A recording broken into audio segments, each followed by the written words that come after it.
So here's what I got for each of the problems, and I'll just walk through them. You can just look and skip the rest of the video, or if you had any trouble with any of them, you can listen to what I say about them. So 5% APR compounded continuously. The continuously tells me I'm going to have to use this APY formula that has the E in it. And then my R is going to be 0.05. And so when I fill in the values, it looks like this: e to the 0.05 minus 1 times 100. And I'm going to show you that real quick on the calculator.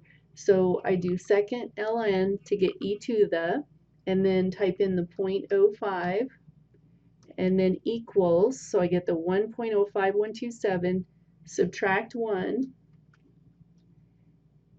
and I get 0.05, and then times 100. That'll put it into percent form, and there's the 5.1271, and there's a 0 following, so I leave it as a 1% APY.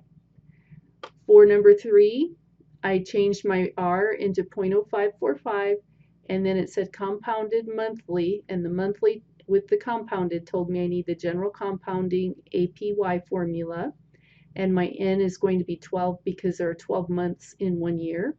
And then I filled in my values, and so I had 0.0545 over 12 plus 1 raised to the 12th power, then subtract 1 and multiply by 100 at the end. I got 5.5882% APY.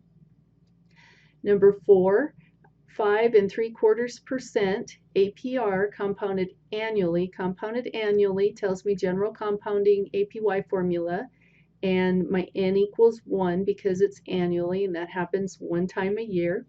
And 5 3/4 is the same as 5.75, so I'll use that, 5.75%, and so I'll use that to find my R. And so my R is going to be 0.0575, 1 for the N, plugged it into that formula in 2 places, here and here, subtract the 1 at multiplied by 100.